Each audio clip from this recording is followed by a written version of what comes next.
All right. Good morning, Kristy. How are Hi, you? Anthony. I am doing well. How are you?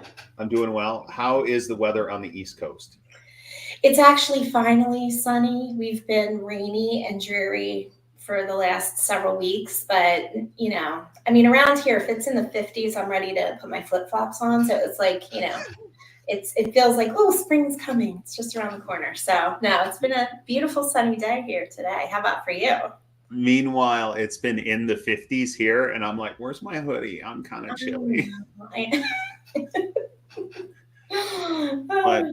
I was in Austin for Interconnect, and it was like 30s and rainy. And I was like, I can't handle this anymore. Like, what Right. happened? I used to be a hardcore MF, and I'm not anymore. I can't handle it. Yeah, because you've been spoiled. You've been spoiled. Your temperature's out of whack there. So I was just talking, I have relatives in Alaska, and they were like, yeah, it was negative 22 the other day, and, And you're 100 like, inches of snow. I'm like, oh, okay. No thanks. But oh my gosh. Right on. So for those individuals, like of anybody that is you're technically not on the board. You wrangle the board, right? But of anybody who's active at, our board level and communicating, you do 90% of the work. So the rest of us can kind of just show up and get told what to do. And I mean, maybe I appreciate your role so much that I'm willing to over glorify it and paint it with a big brush. But for the if you're a member of the RIA and you've never met Kristy Cohen and you're trying to explain who you are and what you do for our association, why don't you give everybody the lay of the land so we can at least get that out there and everybody understands? sure. All right. So here's how I would kind of describe it. I would say that the RA board of directors, right? You all are behind the wheel of the vehicle, Mm-hmm. and I lead the team that is the engine to, get us there, right? So we're the infrastructure. We work with the board to really provide the manpower to be able to deliver on the strategy that you guys establish, right? So I kind of think of it that way. I mean, we're partners in it, but our role is to really provide, the tools, the resources, the infrastructure, and the support so that we can wrangle, all of the leaders into a strategic direction and executing on that strategic direction and keeping things moving and keeping projects going and, keeping everybody aligned as we have turnover of leadership, right? Mm-hmm. And making sure we're all still following that star, that North Star that we've set for ourselves. So essentially, if I don't do these interviews on time, I get an email from you going, "Hey, Anthony, just checking in to see what's Oh, happening." yes, like I do feel like a nuisance. I feel like a total nuisance sometimes, but it's all done with love Oh yeah. for the greater good. But no, I mean it's a partnership though. It's fantastic working with the board that we have at RA. In association management, I've worked for different associations over my time, and I always say it, and I'm not kidding when I say it, that RA has a really wonderful board. You all are very focused strategically. You are able to disagree Mm-hmm. agreeably. We're always able to kind of get to keep that forward momentum. And so it's fun. It makes it really rewarding for me as the CEO of the organization to get to work with you all and learn from you. I've learned so much over the last 3 years working with this group. It's been a really amazing ride. So how does that, like, my running tagline is nobody's sitting in the sandbox at 9 years old going, I want to suck water out of homes, right? And I have to imagine the same parallel is there for association management. Oh So yeah. how the hell like you tripped and fell into a hole one day and was like, well, this is fun. I'm going to keep working here. Yes. No, I completely tripped and fell into it. Sometimes even my parents are like, "What do you do again? What is it that you're doing?" Okay, let me. But no, Yeah. I went to school major in political science. I thought I was going to end up in DC writing policy and doing all of those things, and then I actually realized I really wanted to feel like I could give back in a different way, and so I got involved in nonprofit work. Okay. And so I worked in nonprofits traditional nonprofits where, we were assisting families and children and youth in underprivileged communities, working with the United Way to invest in nonprofits, and doing all of that.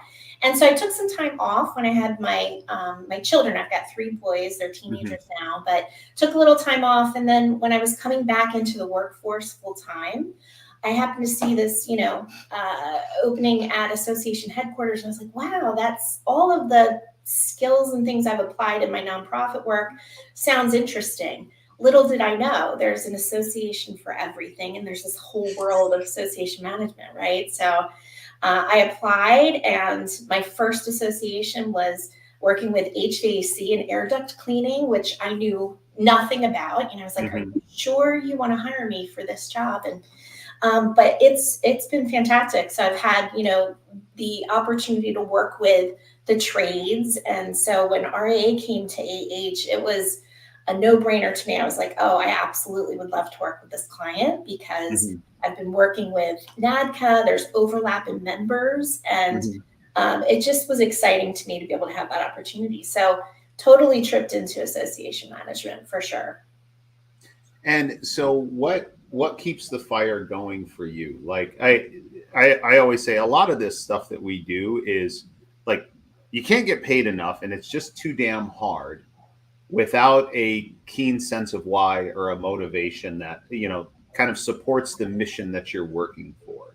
So like what, and yours, I'm going to speculate if I can a little bit, Okay. it's fun, and you can like totally say I'm wrong, All but right.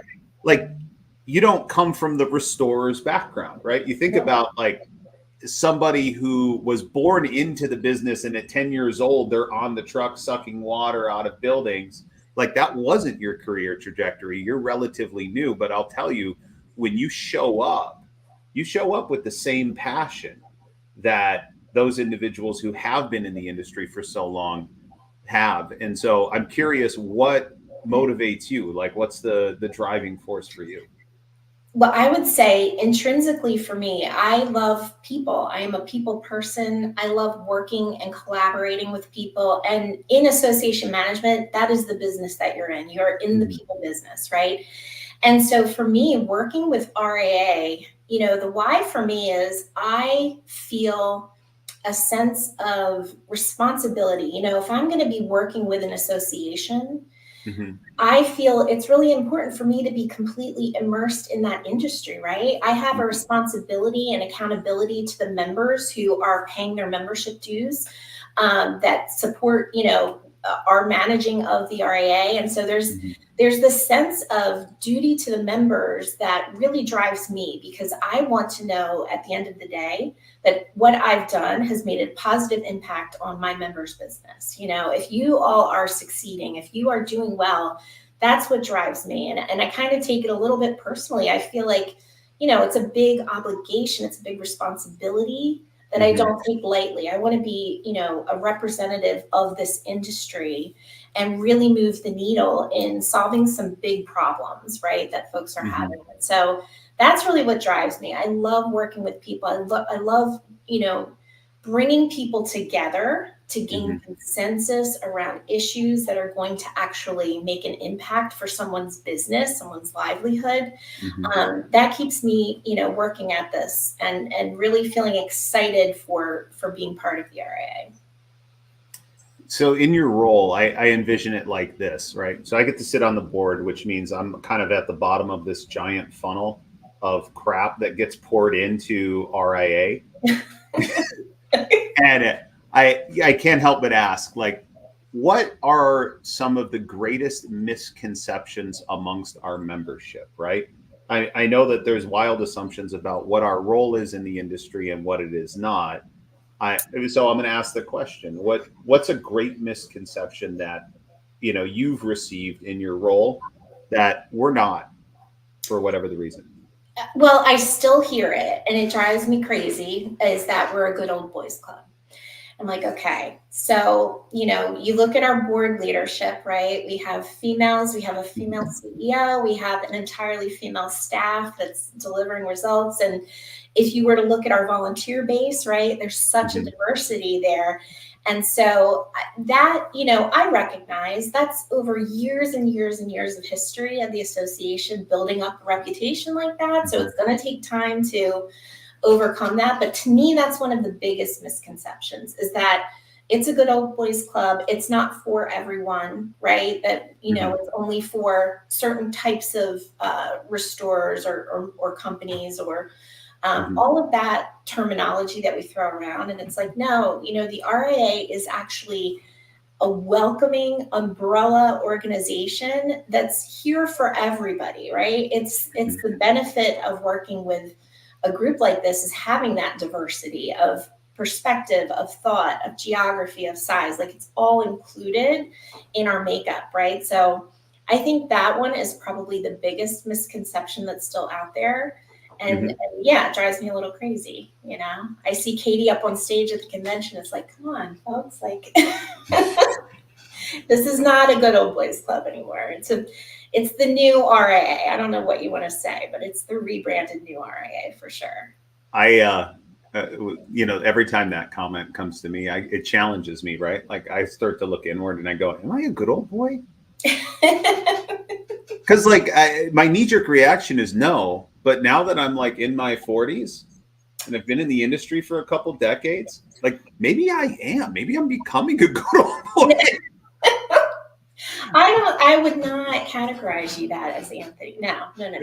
And then I'm like, wait, no, I didn't even get involved in the RIA until 2019. And so I kind of came in on the heels of a lot of, call it regime change, if you will. Right. Through the RIA. And that's what got me excited, was the departure from the status quo, right? Not maintaining the status quo. Yeah. I mean, listen, I definitely value the history of where we came from, right? It's important to know and respect where we came from and understand our roots as an organization, because it kind of can keep us centered. But at the same time, we're operating in just a very different way. And, so yeah, I think that's one of the most important things. It's like, I want to overcome that perception of this organization. And, if folks join us, they see that, right?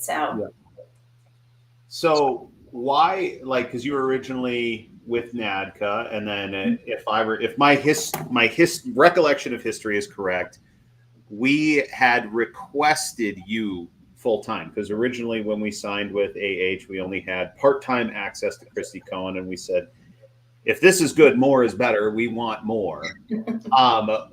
I'm guessing that came to you as a choice, not a mandate, right?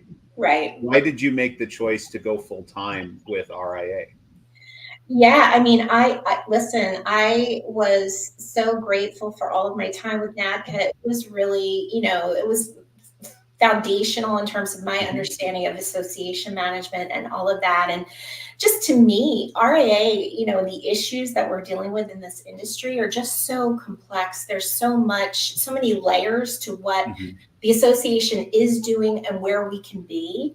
And, it just really did not seem sustainable to just be able to be half time. And so I really wanted to go all in to make sure that I was able to give the association all the attention that it really needed.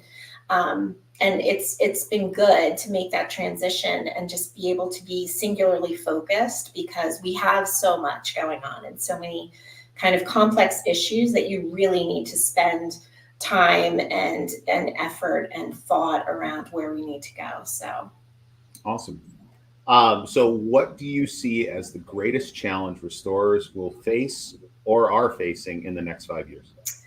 So I would say, I think the current economic climate, where we're looking at inflation, we're looking at labor shortages, we're looking at labor cost increases, all of that combined with the fact that we're seeing this friction with carriers pushing back on invoices, right? With delays in communication with carriers. We're seeing now more adjusters are sending invoices out to third-party reviewers, maybe without the documentation. And then we're getting pushback that we can't pay you until we've gotten that third-party reviewer approval, right? So all of that friction, to me, and just the timeliness of getting paid is one of the biggest pain points I hear again and again from our members, from folks in the industry. And so, with the economy like it is, and with those, compressionary factors, I worry that that's going to just get worse. And so that to me is a big challenge for us, but it's also the opportunity, right? And we're using that as the opportunity to now pivot our advocacy attention to, toward the carriers essentially, and to start, digging in on some of those issues and bringing folks together around the table, so that we can kind of have those hard conversations to say, what can we do to reduce some of that friction? And I'm gonna go off on a little bit of a rant, so hang with me. Yeah. I was at Interconnect. It was 2 weeks ago. Yeah. And they had CoreLogic had their pricing department up there, and for one of the breakout sessions, and me and pricing, right? Like, yes, like a moth to a flame, I can't help myself. And one of the statistics that they vocalized was relative to labor. Now it's nuanced because we talk about labor and then the associated costs that go on with labor. In the Verisk side, they call that burdens and overhead. On the CoreLogic side, they refer to it as soft cost. But agnostic of those, kind of outlying factors, they articulated that labor had increased nationally 14% since January of 2020 through the end of 2023.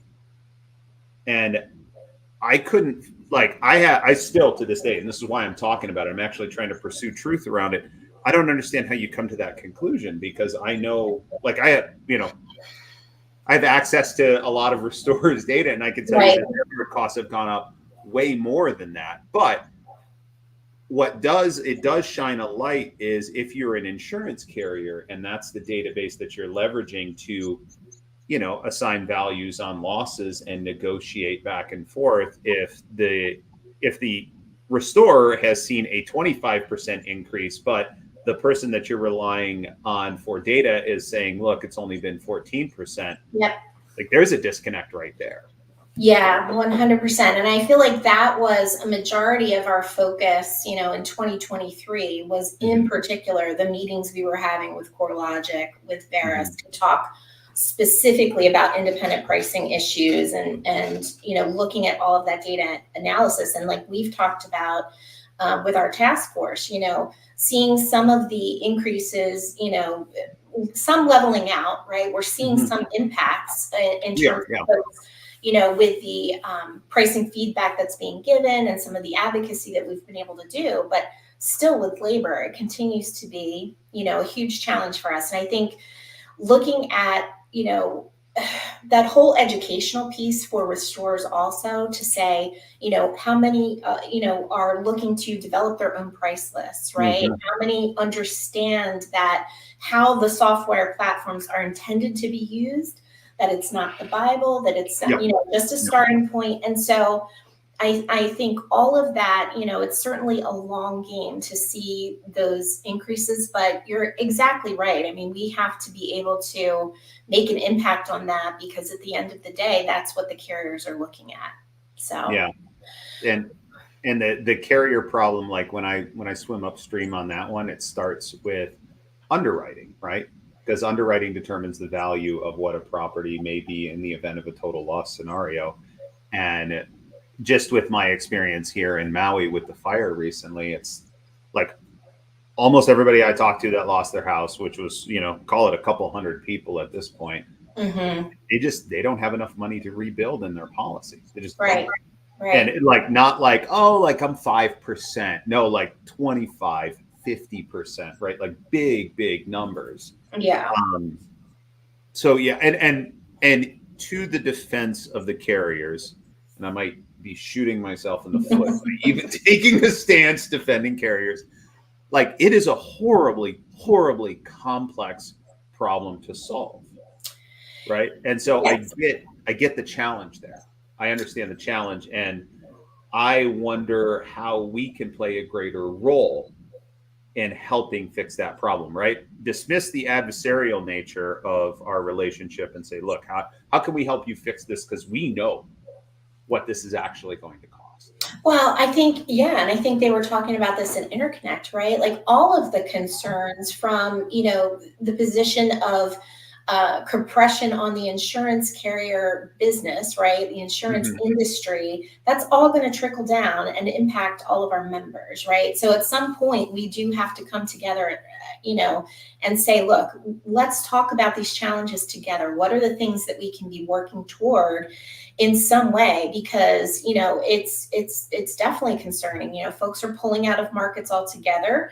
Mhm. We're just seeing an increase in all of the disasters ultimately, and what's that going to mean, right? And Mhm. let's think about technology, right? I think we don't necessarily need to be scared of technology, but how is technology going to play a role in this, right? For There's going to be sure. some Yeah. benefit to it for sure in, restorers who are able to use that technology to, shorten the runway from beginning to Mhm. end of their projects, how we're, processing claims, all of those things. There could be some benefit, right, to that technology in times, in terms of the bandwidth and things, but I think it's something where we have to take that adversarial hat away and Mhm. say, this is impacting all of us. There's these macro factors that are going to impact insurance, and it's going to compress our industry. So we've got to come to the table and look at that for sure. I think, that's where we are with RAA in terms of our advocacy. It's time to start engaging in that piece with the carriers specifically. Yeah. Another thing I'd like to highlight on, and it's just because it's one of the more common questions I get when people find out I'm on the board. Mhm. What is the RIA's position on TPAs? like, like, So thanks for the hand grenade, pal.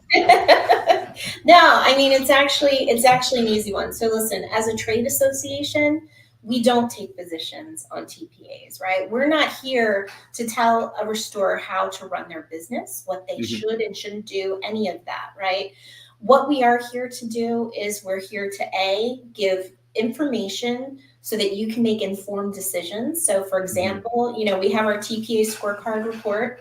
So if Yep. you're looking to engage in TPA work, review that report, see what other restorers are saying about the different TPA options that are out there. Are they having to pay, referral fees for business not gotten through the TPA? Are they Mhm. getting good geographical representation?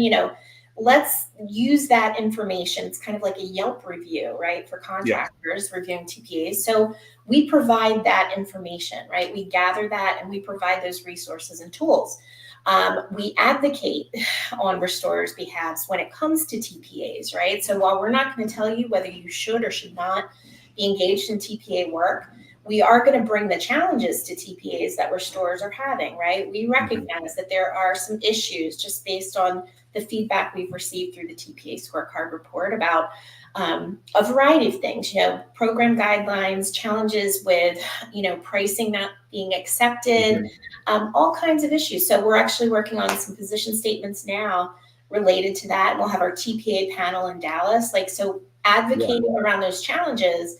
But the RIA is here for everybody. We're not going to tell restorers how they run their business. We're just here to provide information. We're here to advocate on their behalf. Whether you're pro TPA, not pro TPA, you're all welcome here under the RIA, right? That's not our Mhm. role as a trade association. Yeah. I like the way that you said that, and I think that the way I've always answered that question is similar to you. It's a business decision, right? Right, right. Do you want to go get your own work, or do you want to hand it to you? Which one creates the better advantage for you and gives you the opportunity to build a business around? The one thing I'll always say is, if you can make sure that no more than 20% of your work comes from a single source and you're well diversified in where you get your work, you have a healthy business. Yeah, I agree. And I think, Ed Cross did a great presentation at the Experience Show last fall talking about what are the things to consider, right? Mhm. Knowing you, knowing your business, knowing your company, knowing your culture, there's going to be certain things that you'll want to, if you like having that structure that's going to be required of you with working with TPAs versus, Mhm. not working with a TPA, those are, you have to know yourself, right? And Mhm. know that I'm going to be cut out for that, or it's not going to be a good fit for me. So, So yeah, it is. It's totally a business decision, and we're just here to advocate to try to improve those TPA contractor relationships for those that do choose to work with TPAs. Awesome. Of the initiatives that we pushed through last year, which one was your favorite? Which one did you enjoy the most, or you think had the greatest impact? Oh, like Kristy's pick, right? Well, I'll tell you, it was, when we released the cost of doing business position statement, that was one that, we had been receiving so many comments, right, from members about it. Everyone's telling me this is just a cost of doing business. They're not going to approve, and so to me, that was one of the position statements that really hit home for people. And so that was a very positive thing. And, I also think the TPA scorecard report, even though this wasn't our inaugural year, this is our second edition. To me, this is such a wonderful opportunity for restorers to give direct feedback, right? We are rating TPAs. Like, you don't often get that opportunity. And so I really appreciated that. I think it's often an underutilized tool for folks who, don't know it exists or are not, looking at that before they engage in TPA work. So I think those are two that I'm really proud of. But I mean, we've done so much. There's a lot to be proud of. We've been working on education and providing additional education for folks. We had a great virtual fall tech in the fall where we talked about technology, AI, developing standard operating procedures for your company. And we had some great speakers there. So there's a lot there to be proud of. Awesome. Who have been your mentors or sources of inspiration specifically to restoration? I'm sure you've got a catalog of wonderful people that have supported you, but who in the recent past in your role at RIA, who would you say is a mentor to you? So I have three people that come, right to the top of my mind. The first is definitely Mark Springer. When I came on board, I interviewed with Mark, actually, I think Mark and Katie, to be hired as the CEO of the RIA. And you could just, talking to both Mark and Katie, you understood right away the passion, the strategic vision, right, that they had, that they wanted to accomplish something really big, something very meaningful. And so, I think that passion just really instilled in me, wow, like these are some great strategic visionary type leaders that I get to work with now and I learn from. And believe me, I mean, it's certainly been a learning curve, right? I've been with RA for 3 years, right? So understanding the nuance of the issues that our members were facing, all of that, it was definitely a learning curve. So Mark and Katie, we were in lockstep along the way. They taught me so much in terms of just understanding this industry, knowing who I needed to talk to, and how to get my arms around what we were dealing with. And then also, during the COVID times, right? Like there were a lot of sleepless nights there. And so having calm leadership, and just having partners in that, right? They had given so much of their time to this industry. So Katie Smith and Mark Springer for sure. And then I have to shout out Pete Consigli. I call him my consigliere, right? Like Pete is, Pete is RIA, right? Pete understands where we've been. He has such a wonderful way of, projecting out like where we need to be as an industry, and his passion for the RIA, for this industry, is just second to none, So I rely on Pete. I talk to Pete quite often, and he has been an amazing resource for me to help get me up to speed, to talk through issues, talk through challenges. Pete's amazing. So definitely Pete Consigli. Like, you want to feel love for an industry, go hang out in Pete's shadow for a day, right? Dude just oozes it. You can't escape it. No.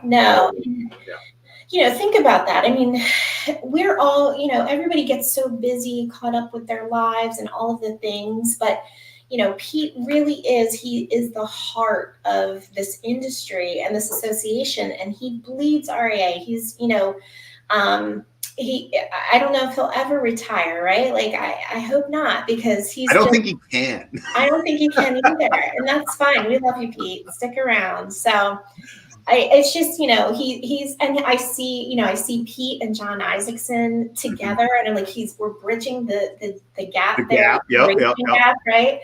I love that. And I think Pete is a treasure. And I think, we can all just learn so much about where we came from to Yep. help inform where we're going. So Pete's Absolutely. amazing. All right.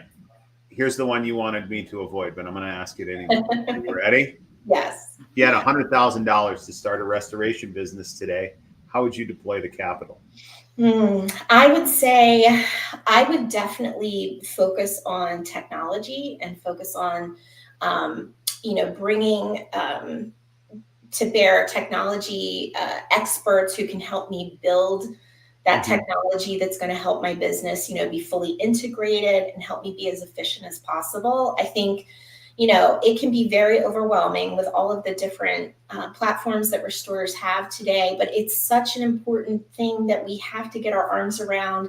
It's going to be so important for, the future of how AI is impacting what we're doing, and just with, margin compression and everything else, we have got to be efficient, and technology is a huge way to do that. So I feel like I would definitely focus on technology and, making sure that I had that integration and that understanding of how to best utilize that technology to be as efficient as I could possibly be. It's funny. One of the things we're doing at Pivot right now is like a series of deep dives on all the different job management platforms. And every single day, like when you go to bed, your brain digests things and you wake up and you're like, you have like, call them mini epiphanies. Yes. And like, I've gone to bed and come up and been like, oh crap, I forgot about X, right?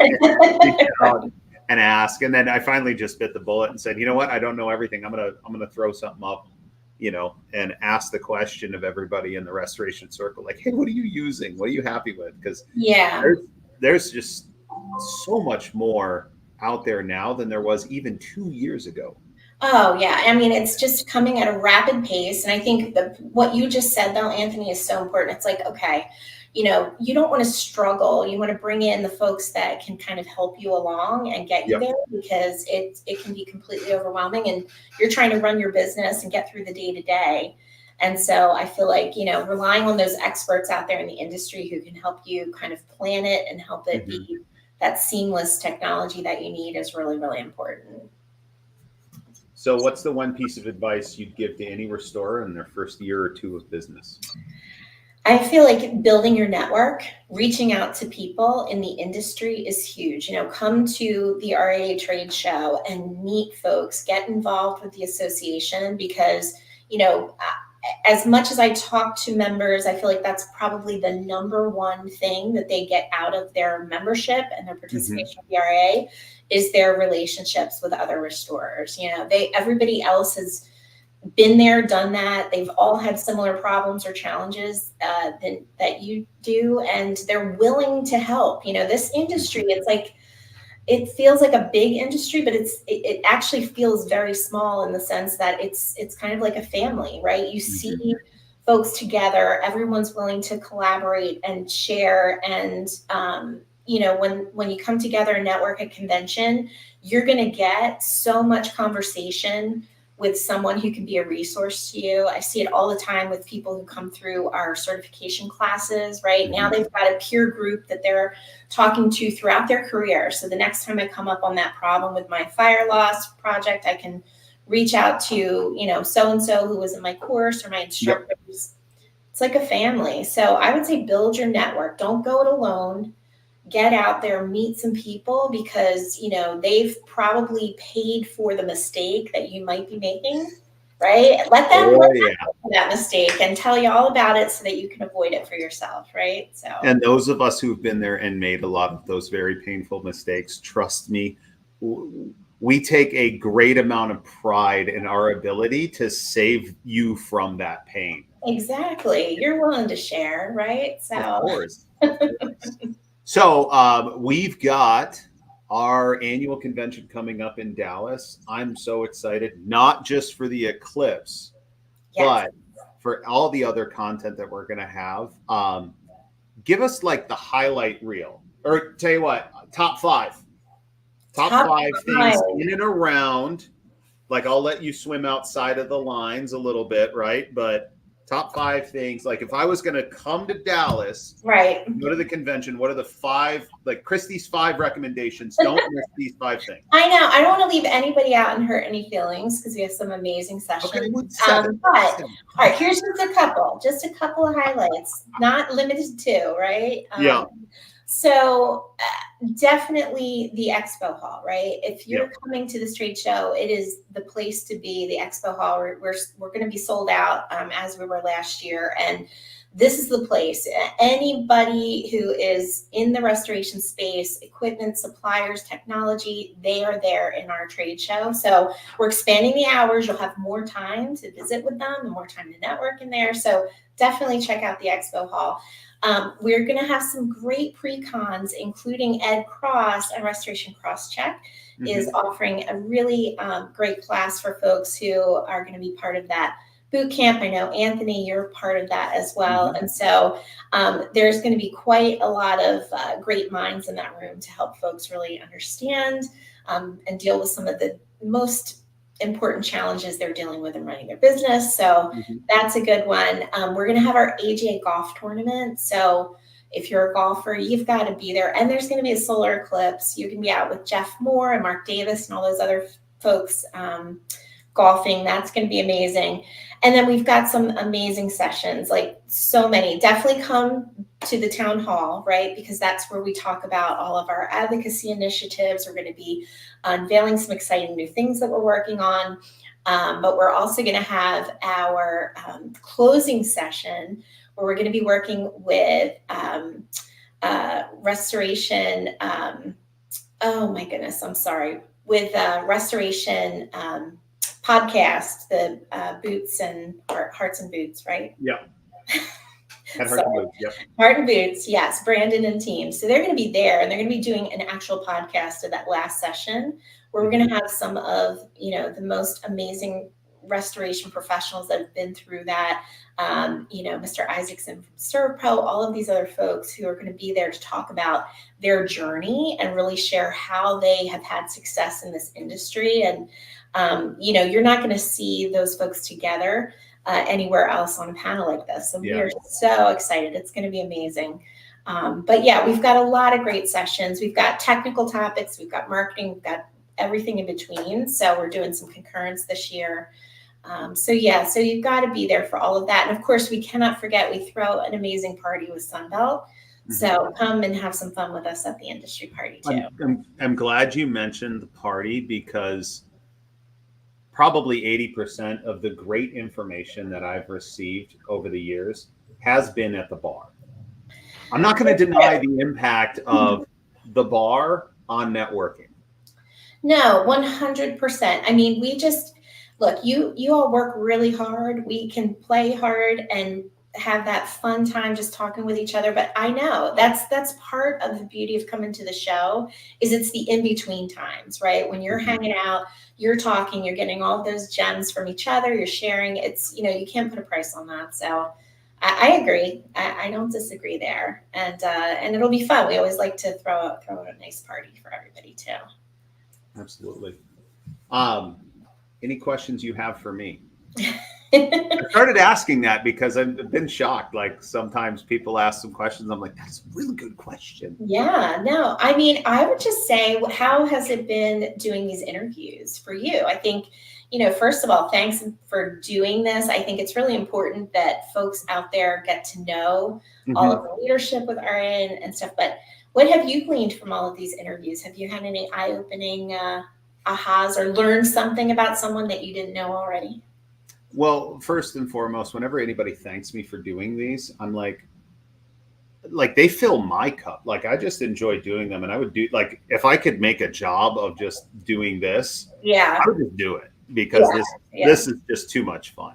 What has been impactful for me is everybody that I've talked to is very, very grounded and focused around the issues that are plaguing restorers today. I mean, we have a lot of diversity on our board between, like independents, some Yeah. PE guys, some franchise guys, and unilaterally, we're all concerned about the same things. And, I think your point of how quickly we reach consensus on the board speaks to that simple fact where we are all involved in each other's worlds enough to know, like, hey, I need to take off my, ABC restoration hat and put Yeah. on my what's best for the industry hat.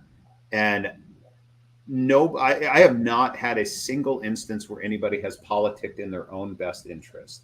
Everybody is consistently in the interest of the association and the industry, and I think that's really special.